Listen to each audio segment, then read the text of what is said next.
77 घंटों में अपनी जिंदगी बदलना चाहते हैं? ये कोई जादू की छड़ी नहीं है, लेकिन एक ऐसा रास्ता है जो कमाल दिखा सकता है। सोचिए, 3 दिन, सिर्फ 3 दिन। इस छोटी सी अवधि में आप अपनी जिंदगी की दिशा बदल सकते हैं।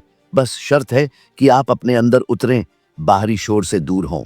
दुनिया आपको यही सिखाती है ना, जितना ज्यादा दिखावटी उतना ज्यादा कामयाब। लेकिन जिंदगी की असली कामयाबी तो अंदर की ताकत में है, खामोशी में है। कितने बड़े बड़े लोग मैंने देखे हैं, उनकी कहानियों ने मुझे ये सिखाया है। अपने आप को दुनिया से अलग करके देखिए। केवल 3 दिन, थकान, भटकाव, दूसरों की राय का डर, ये सब इसीलिए है क्योंकि आप दूसरों को खुश करने के लिए जी रहे हैं। नए नए विचार आते हैं, लेकिन आप डर जाते हैं। कहीं कोई हंसे ना, कहीं कोई ताना ना मारे। यही तो आपकी ताकत को कमजोर करता है। जब आप दुनिया के शोर को बंद करके अपने अंदर झांकेंगे, तब एक अद्भुत चीज जागेगी, आपकी अंतर्ज्ञान। ये धीमी आवाज में बोलती है, खामोशी में सुनाई देती है। ये आपकी अंदरूनी कंपास है जो हमेशा सही रास्ता दिखाती है, लेकिन बाहरी आवाजें उसे दबा देती हैं। याद है, एंड्रयू कार्नेगी से बातचीत के बाद मुझे कुछ बड़ा सा एहसास हुआ था। मैंने अपनी सारी जिम्मेदारियां छोड़कर सफलता के राज को समझने का फैसला किया। मेरे साथी पत्रकारों ने मुझे हंसाया, मजाक उड़ाया, कहा यह सब बेकार है। उनकी बातों ने मुझे परेशान किया। मैं हिचकिचाया। फिर मैंने खुद को अलग कर लिया। शहर से दूर, गांव के रास्तों पर चलते हुए अपनी डायरी में लिखता रहा। खामोशी से ही मुझे जवाब मिले। उस अकेलेपन में, उस खामोशी में मेरे काम की नींव पड़ी।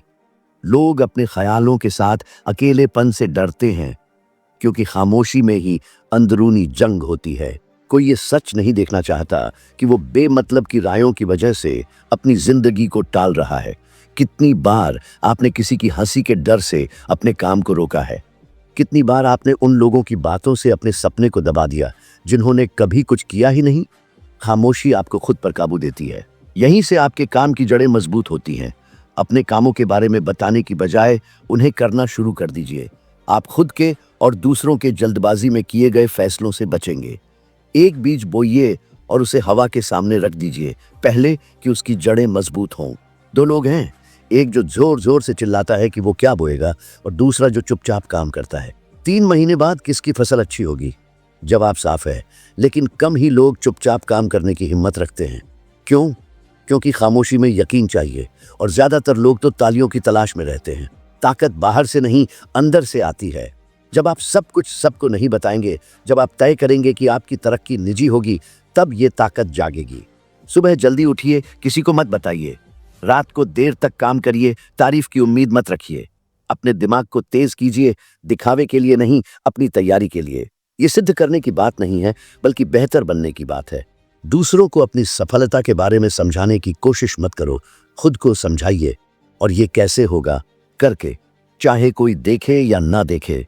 अगले 3 दिन खामोशी को एक पवित्र रस्म मान लीजिए। बातें कम कीजिए, अपनी योजनाएं मत बताइए, ज्यादा देखिए। जब कोई पूछे कि आप क्या कर रहे हैं, मुस्कुराइए और काम करते रहिए। ये जरूरी नहीं कि लोग आपकी यात्रा को समझें, जरूरी ये है कि आप उसमें बने रहें। ध्यान में आने की जल्दी मत कीजिए, बेफिक्र होने के लिए सब्र रखिए। नतीजे खुद ब खुद बोलेंगे। तो बताइए, आगे भी आप तारीफ की चाह में रहेंगे या दुनिया के शोर को बंद करके खुद को सुनेंगे? ज्यादातर लोग एक ऐसी दौड़ में भाग रहे हैं जिसका कोई अंत नहीं, कोई मंजिल नहीं। और सबसे अजीब बात यह है कि ये दौड़ उन्होंने खुद नहीं चुनी। रोज सुबह उठते ही वो इधर उधर देखते हैं, दूसरों से तुलना करते हैं। लगता है कि वो पीछे रह गए हैं।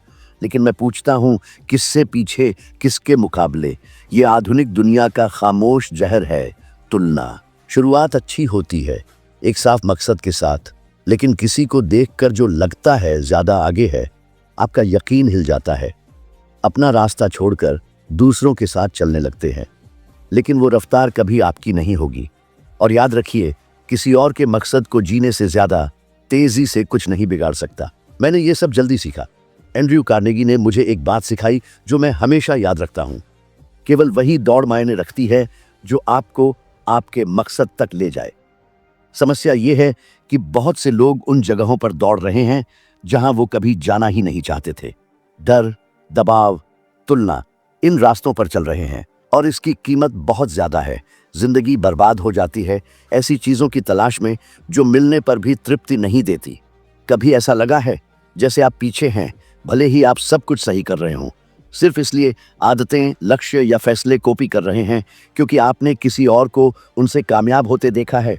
ये तरक्की नहीं है, ये छल्ला हुआ निराशा है, ये दिखावटी तरक्की है, नकल करना। थॉमस एडिसन को देखिए, वो सालों तक अकेले काम करते रहे, बार बार कोशिश करते रहे, सैकड़ों बार नाकाम हुए, तब तक एक बल्ब नहीं जलाया। जहां बहुत से लोग तुरंत पहचान चाहते थे, वो स्पष्टता चाहते थे। एडिसन किसी से मुकाबला नहीं कर रहा था, वो अपनी सोच में डूबे हुए थे। और इसीलिए जब उनकी खोज चमकी तो सिर्फ एक बल्ब नहीं जला, एक नई दुनिया जगी। लेकिन सबको ये समझ नहीं आता, निकोला टेस्ला एक शानदार प्रतिभा, पहचान की लगातार जरूरत में दब गए। सालों तक उन्होंने अपना काम साबित करने की कोशिश की और अपनी शानदार खोजों के बावजूद उनकी अंदरूनी शांति तुलना और कमी के बोझ से टूट गई। वो विज्ञान से नहीं, मंजूरी के बोझ से हार गए जो उन्हें उम्मीद के मुताबिक नहीं मिली। फर्क समझ आ रहा है? एक ने खामोशी में बनाया, दूसरे ने पहचान की पुकार की। एक ने बाहर जीतने से पहले अंदर जीत लिया, दूसरे ने खो दिया, भले ही उन्हें दिखावटी कामयाबी मिली हो। इस कहानी में आप कहाँ हैं? क्या आप दिशा पाने के लिए दौड़ रहे हैं या सिर्फ इसलिए क्योंकि आप ये सोचना नहीं चाहते कि आप ठहर गए हैं? अगले 3 दिनों में मैं एक सादा लेकिन गहरा अनुभव करने का सुझाव देता हूं। दूसरों की तरक्की से अपना कनेक्शन तोड़ दीजिए। अपने बीज की तुलना दूसरों के पेड़ से मत कीजिए। खामोशी में बैठिए और खुद से पूछिए, मेरा काम क्या है, मेरा बीज क्या है? क्योंकि अगर आप अपना बीज नहीं बोएंगे तो आप जिंदगी भर बेस्वाद फल तोड़ते रहेंगे। अपने कदम खुद लिखिए। ये धीमा लग सकता है, लेकिन यकीन के साथ किया गया काम गहरी जड़ें जमाता है। ये जरूरी नहीं कि तेज हो, ये वफादार होना चाहिए। अपने समय में अपनी रफ्तार से काम करके कोई आपको गिरा नहीं सकता। आपकी नींव रफ्तार पर नहीं, सच्चाई पर टिकी हुई है। शॉर्टकट से बचें, अपनी तरक्की दिखाने की जरूरत से बचें। गति को मकसद मत समझिए। बहुत से लोग लगातार भागते रहते हैं लेकिन एक ही जगह पर रहते हैं, व्यस्त लेकिन संतुष्ट नहीं, दिखावटी लेकिन हकीकत से कटे हुए। याद रखिए, तुलना में बिताया गया समय रचनात्मकता को समर्पित समय नहीं है और कोई भी मौजूदा चीजों की नकल करके कुछ अनोखा नहीं बना सकता। अगले 3 दिन अपने अंदर झांकने में लगाइए, लिखिए, सोचिए, घूमिए। खामोशी को वो दिखाने दीजिए जो शोर हमेशा छिपाता रहा है, आपका असली रास्ता। और जब वो दिखे, चलिए, जल्दी मत कीजिए। दर्शकों की जरूरत नहीं, सिर्फ आप और आपकी सच्चाई, बस इतना ही चाहिए। कितने लोग जोश से शुरू करते हैं और कम ही लोग अंत तक पहुंचते हैं।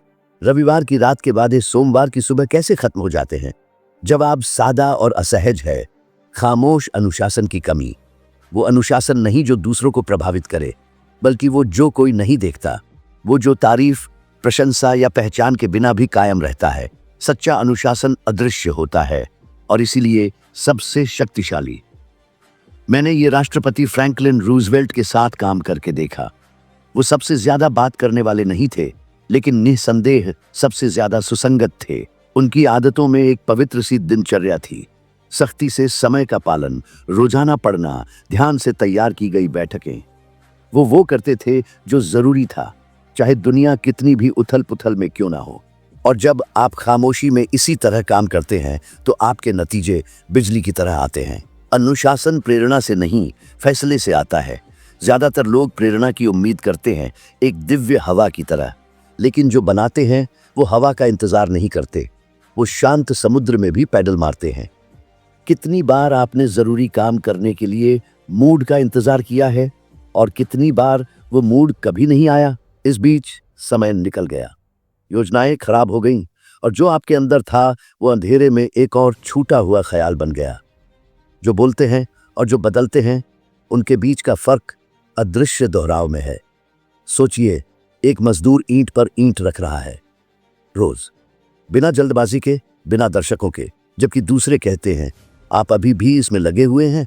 वो खामोशी से जवाब देता है और एक और ईंट रखता है, जब तक एक दिन एक दीवार खड़ी नहीं हो जाती, फिर दूसरी, फिर दूसरी, जब तक अदृश्य चीज अनकार्य नहीं हो जाती। दुनिया इसे अचानक सफलता कहती है, लेकिन वो जानता है कि कुछ भी तेज नहीं था, ये सिर्फ खामोश था। मैंने खुद भी ये अनुभव किया है। द लॉ ऑफ ट्रायम्फ लिखने के पहले सालों में किसी को परवाह नहीं थी। रातें जागते हुए, बिना किसी इनाम के, बिना किसी गारंटी के। मैं पढ़ता पढ़ता, लिखता, मिटाता, फिर से लिखता। इस बीच साथी आसान लेख लिखते थे, ध्यान खींचते थे। कुछ ने मुझे बताया कि मैं उन विचारों पर समय बर्बाद कर रहा हूं जो कोई नहीं पढ़ेगा। लेकिन मैं सिर्फ प्रकाशित नहीं करना चाहता था, मैं बदलना चाहता था। और इसके लिए गहराई, जिद, अनुशासन चाहिए, जो सिर्फ खामोशी में ही पैदा होता है। दर्शकों के साथ अनुशासित होना आसान है, पहचान मिलने पर समर्पित होना आसान है। मुश्किल तब है जब कोई ध्यान नहीं देता, जब सब कुछ तुच्छ लगता है। लेकिन यहीं से असली ताकत पैदा होती है। खामोश अनुशासन कुछ ऐसा बनाता है जो कोई आपसे छीन नहीं सकता। आत्मसम्मान। 77 घंटों में इस बदलाव को शुरू करने के लिए बड़ी योजनाओं से शुरुआत मत करिए। एक आसान वादे से शुरुआत करिए। एक काम चुनिए, छोटा लेकिन प्रतीकात्मक, और उसे 3 दिनों तक दोहराइए। एक ही समय पर उठना, टहलना, एक अध्याय पढ़ना, एक विक्षेप से बचना। आकार कम महत्वपूर्ण है, महत्वपूर्ण यह है कि आप इसे किस खामोशी से करते हैं। लेकिन किसी को मत बताइए, घोषणा मत कीजिए, प्रकाशित मत कीजिए, प्रशंसा मत चाहिए। इसे अपने पास रखिए। हकीकत को पकने से पहले दिखाने की जरूरत नहीं होती। बीज अंकुरण के लिए तालियां नहीं मांगता, वो बढ़ता है, शांत, जिद्दी, अपने स्वभाव के प्रति वफादार। आपको अब शायद पता ना हो, लेकिन बिना किसी गलती के किया गया हर छोटा काम तलवार तेज करने जैसा है।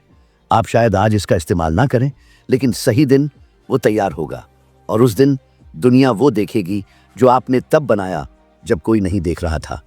खामोश अनुशासन आपको ढालता है। यह आपको बाहरी चीजों की निर्भरता से निकालता है और आपको यकीन से चलने वाला बनाता है। आप काम करते हैं क्योंकि आप प्रेरित महसूस करते हैं, इसलिए नहीं कि आप वो इंसान बन गए हैं जो काम करता है। और मेरे दोस्त, ये आजादी है, अडिग रहने की आजादी, चाहे आसपास कितना भी शोर क्यों ना हो। अपनी आदतों को देखिए, खुद से पूछिए, कौन सी आदतें मुझे मजबूत करती हैं बिना किसी इनाम के। भविष्य के लिए वादे करने की बजाय वर्तमान में काम में लग जाइए। ईंट दर ईंट, पन्ना दर पन्ना, रोज। और जब आपको पता चलेगा तो आपके अंदर कुछ नया खड़ा होगा। संयोग से नहीं, किस्मत से नहीं, बल्कि क्योंकि आपने बनाया है, और कोई आपको ये नहीं छीन सकता, कभी नहीं। क्या आपने कभी गौर किया है कि खुद को समझाने की कोशिश कितनी थका देने वाली होती है? हर वजह बताने पर, किसी को समझाने की कोशिश करने पर जैसे आपकी ऊर्जा का एक टुकड़ा खत्म हो जाता है। आप दिन की शुरुआत ख्यालों और योजनाओं से करते हैं, लेकिन थक कर खत्म करते हैं। वो नहीं किया जो सच में जरूरी था। ये कठिन परिश्रम नहीं है जो आपको थकाता है, ये ज्यादा प्रदर्शन है। ये सब कुछ बताने की आदत है, सब कुछ समझाने की आदत है, सबका जवाब देने की आदत है। ये वो बोझ है जो समझने की कोशिश करने वाले इंसान से जीने में लगता है, जो खुद को भी नहीं समझते। एक थकावट होती है जो शरीर में नहीं, लेकिन आत्मा में दिखाई देती है। वो तब आती है जब आप हर आलोचना को ध्यान देते हैं, हर सवाल का जवाब देते हैं, और हर टिप्पणी पर अपनी ताकत लगाते हैं जो आपने कभी नहीं मांगी। कितनी बार आपने ज्यादा सपने देखने की वजह से खुद को समझाने के लिए मजबूर महसूस किया है? कितनी बार आप घमंडी दिखने या गलत समझे जाने के डर से पीछे हट गए हैं? कितने विचारों को आपने सिर्फ इसलिए दबा दिया क्योंकि किसी ने आपको नाराजगी से देखा? आपको कुछ ऐसा समझने की जरूरत है जिसने मेरी जिंदगी बदल दी। दुनिया को ये जानने की जरूरत नहीं है कि आप क्या करते हैं। दुनिया को ये देखने की जरूरत है कि आपने तब क्या बनाया जब कोई नहीं देख रहा था। बस इतना ही। ज्यादा समझाना आपकी ताकत को कम करना है। दूसरों को अपने रास्ते के बारे में समझाने की कोशिश करते हुए आप पहले ही उस पर शक कर रहे हैं। सच्चे यकीन को बचाव की जरूरत नहीं होती, वो खामोशी में टिकता है। मैंने ये बहुत बार देखा है। असाधारण लोग, शानदार विचारों वाले, असुरक्षा में डूबे हुए, क्योंकि वो लगातार खुद को समझाने की कोशिश करते थे, जैसे वो लगातार बढ़ने की अनुमति मांग रहे हों। और सबसे बुरा, हाँ मिलने पर भी वो फिर भी नहीं चलते, क्योंकि समस्या कभी दूसरों की राय नहीं थी। समस्या ये थी कि वो अपना मूल्य भूल गए थे। मुझे याद है एक समय जब मुझे एक मुश्किल फैसला लेना पड़ा। अपने काम की अखंडता बनाए रखने के लिए प्रकाशन का अनुबंध ठुकराना पड़ा। बहुतों ने कहा कि मैं पागल हूं, कि मैं एक दुर्लभ अवसर बर्बाद कर रहा हूं। मुझे ज्यादा लचीला होने, बाजार के हिसाब से खुद को ढालने की सलाह दी गई। लेकिन मुझे पता था कि मैं क्या कर रहा हूं, मुझे पता था कि मैं क्या बना रहा हूं। और पूरी तरह से समझाने में असमर्थ होने के बावजूद मैंने खामोशी चुनी और इसी खामोशी में मैंने अपनी पहचान बनाए रखी। सालों बाद जब मेरे काम को पहचान मिली, किसी ने मेरे फैसले पर सवाल नहीं किया, नतीजे मेरे लिए बोले। खुद बनने के लिए किसी की इजाजत की जरूरत नहीं है। जो आप जानते हैं कि आप बन सकते हैं, जितना ज्यादा आप समझाना चाहते हैं उतना ज्यादा आप खुद को खोते हैं। एक ऐसी शांति होती है जो तब पैदा होती है जब आप खुद का बचाव करना बंद कर देते हैं, जब आप अपनी आवाज उन लोगों पर ज्यादा नहीं लगाते जो सुनने के लिए तैयार नहीं है। परिपक्वता तब आती है जब आपको पता चलता है कि आपको अब समझाना नहीं है, सिर्फ बनाना है। सच्चाई ये है कि हर कोई आपकी योजनाएं सुनने के लायक नहीं होता, हर कोई आपकी प्रेरणाओं को समझने के लिए तैयार नहीं होता, और इसमें कोई दिक्कत नहीं है। आपको कुछ सिद्ध करने की जरूरत नहीं है। आपको ये समझाने की जरूरत नहीं है कि आप सुबह जल्दी क्यों उठते हैं, कुछ जगहों से क्यों दूर रहते हैं, क्यों ज्यादा शांत, ज्यादा केंद्रित, ज्यादा चुनिंदा हैं। ये घमंड नहीं है, ये सुरक्षा है, ये रणनीति है। क्या आपको लगता है कि लोहार अपनी तलवार बनाते समय हर हथौड़े के बारे में बताता है? नहीं, वो बस मारता है, तेज करता है, ढालता है, और जब तलवार तैयार होती है वो खुद ब खुद बोलती है। आपको अपनी जिंदगी के साथ भी यही करना है। खामोशी में बनाइए, अपनी आग को बचाए रखिए, अपनी ऊर्जा उस काम में लगाइए जो आपको मजबूत बनाए, जो आपको विचलित करे, उसमें नहीं। अगले 3 दिन ये काम कीजिए। हर बार जब आपको खुद को समझाने की जरूरत महसूस हो, रुक जाइए, सांस लीजिए और आगे बढ़िए। याद रखिए कि आपकी यात्रा को वास्तविक होने के लिए समझने की जरूरत नहीं है। आप किसी को भी अपनी सच्चाई का संपादित संस्करण नहीं देना चाहते। आपका काम इतने सुसंगत, इतने मजबूत तरीके से जीना है कि जब नतीजे दिखाई दें तो खामोशी भी एक चीख जैसी लगेगी। और शायद इस प्रक्रिया में आप कुछ और भी कीमती समझेंगे। आज़ादी तब नहीं आती जब सब आपको समझते हैं, बल्कि जब आपको इसकी जरूरत ही नहीं रहती। इस बिंदु से कोई आपको नहीं रोक सकता, क्योंकि किसी के पास वो पहुंच नहीं है जो आप अब नहीं देते। आप अजेय नहीं बनते, बल्कि पूरे बनते हैं, खामोशी में पूरे, यकीन में पूरे। और मेरे दोस्त, ये एक ऐसी ताकत है जो कोई आपसे छीन नहीं सकता, कभी नहीं। खामोशी वो जगह है जहां आप मिलते हैं, मजबूत होते हैं और आखिरकार आजाद होते हैं। एकांत में ही स्पष्टता आती है, खामोशी में अनुशासन से ही ताकत आती है, और दुनिया के शोर से दूर ही आप अपनी दिशा पाते हैं। इजाजत की जरूरत नहीं, तालियों की जरूरत नहीं, सिर्फ फैसले की जरूरत है। बदलाव तब शुरू नहीं होता जब दुनिया आपको बदलते हुए देखती है। ये तब शुरू होता है जब आप अंदर से शोर को बंद करके अपनी सच्चाई को सुनने का फैसला करते हैं। और अब जब आप इसे समझ चुके हैं तो आप अपने विकास में एक और कदम आगे बढ़ने के लिए तैयार हैं, और खुद से 1% बेहतर बनने के लिए। यहां आपका शुक्रिया। मैं अगले वीडियो में आपसे मिलूंगा।